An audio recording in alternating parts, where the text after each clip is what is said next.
আজকে তাহলে তোমার জন্য ভাইরাল একটা রেসিপি করি। সব সময় তো সে যা আবদার করে সেটাই আমি রান্না করি, তো আজকে চিন্তা করলাম ভাইরাল কোনো কিছু একটা তৈরি করে তাকে খাওয়াই। মাখি। আজকে তোমার জন্য কিছু রান্না করব, তুমি কি বলবা যে আজকে তুমি কি খেতে চাও? হুম, আচ্ছা আচ্ছা থাক, আজকে তোমার ভাবতে হবে না। আচ্ছা, আজকে আমি আমার পছন্দের কিছু একটা করব। হ্যাঁ অবশ্যই। আজকে ওকে, তুমি নিজে পছন্দ করো। আজকে তাহলে তোমার জন্য ভাইরাল একটা রেসিপি করি। ওকে, তাহলে আজকে ভাইরাল রেসিপিটা বানাও। আজকে দেখি কেমন হয়। ওকে, ঠিক আছে, তাহলে চলো বানাই। ওকে। তো এই যে কাচের পায়েস, এটা কিন্তু ভীষণ ফেমাস এখন বর্তমানে। ফেসবুক খুললেই কিন্তু দেখা যাচ্ছে যে সবাই কাচের পায়েস বানাচ্ছে। তো আমিও চিন্তা করলাম আমি আমার হাজব্যান্ডের জন্য এটা তৈরি করি, দেখি ও খেয়ে কি বলে। এটা বানানো কিন্তু খুবই সহজ। আমি সাবুদানাটাকে পানিতে ভিজিয়ে রেখেছিলাম, বেশি না, আধা ঘন্টার মতো। তারপর সেটার মধ্যে চিনি আর লবণ মিশিয়ে এখন গোলা গোলা করে তৈরি করে নিতে হবে। প্রথমে কিন্তু সাবুদানাটা যখন চাটকাবেন তখন কিন্তু এটা একটু পানি ছাড়তে পারে, তখন যেটা করবেন একটু রেখে দিবেন, তাহলে কিন্তু পানিটা টেনে নিয়ে এটা খুব সুন্দরভাবে মুঠ পাকানো, মানে এই যে গোল্লা পাকাচ্ছি এইটা পাকানো কিন্তু খুবই সুবিধা হবে। তো আপনারা প্রথম প্রথম ভয় পেয়ে যাবেন না যে পানি ছেড়ে দিয়েছে, এটাকে কিভাবে গোল্লা পাকাবো। একটু রেখে দিলেই কিন্তু পানিটা সোক করে নিয়ে ঠিক এরকম বল বল করে সুন্দর করে কিন্তু আপনারা গোল্লা পাকাতে পারবেন। তাই তো হয়ে গেছে আমার প্রত্যেকটা সাবুদানার গোল্লা। এখন যেটা করব, পাতিলের মধ্যে দুধ ঢেলে নিচ্ছি। আজকে আমি প্রায় 1 কেজি দুধ দিয়ে হচ্ছে সাবুদানার এই কাঁচের পায়েসটা রান্না করব।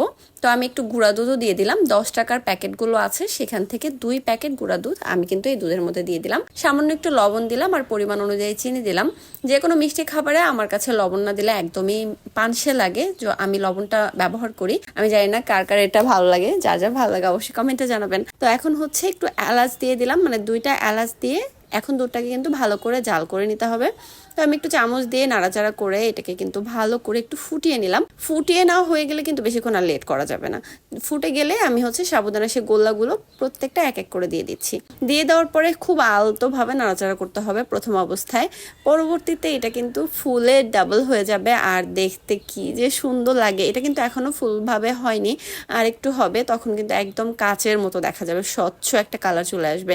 এটা কিন্তু নামটা একদম পারফেক্ট হয়েছে, যে কাচের পায়েস। দেখতেও যেমন দেখতে কাচের মতো স্বচ্ছ, আবার খেতেও মজা লাগে।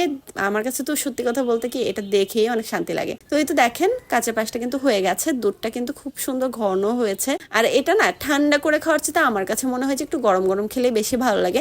ঠান্ডা হয়ে গেলে সাবুদানাটা না চুপসে যায়, খুব শক্ত শক্ত হয়ে যায়। আর যদি গরম গরম খান আপনি তাহলে কিন্তু এটা অনেক বেশি সফট থাকে, খেতেও মজা লাগে। কি গরমে কি কাপড় টাপড় সব খুলে একদম ফেলছো? অবস্থা খারাপ। একদম গামছা ভিজায় আছে, তয়লা ভিজায় শুলে মধ্যে রাখছি। গুড, তোমার জন্য ঠান্ডা ঠান্ডা একটা ডেজার্ট তৈরি করছি, বলছিলাম না ভাইরাল একটা ডেজার্ট তৈরি করবো আজকে। হ্যাঁ। এই তো সেই ভাইরাল ডেজার্ট নাও। ওয়াও, এটা তো সেই কালার আসছে দেখি। হ্যাঁ। হ্যাঁ, এটা ওরে, দেখতে যেমন সুন্দর, খেতে এটা কেমন হবে তুমি খেয়েই বলো। এটা এটা হচ্ছে কাচের স্পেশাল পায়েস। ডেজার্ট। গরম গরম মহিলা ধরবো। হুম, মাখি। ভালো হয়েছে? দেখি সবাই বানাচ্ছে ফেসবুকে, ভালো, আমিও তোমার জন্য বানায় ফেলি। এটা আউটলুকটা কিন্তু ফাটাফাটি না? অনেক সুন্দর। যাক, ভালো হয়েছে তাহলে, সার্থক বানানোটা। ওকে, আল্লাহ হাফেজ। Thank you.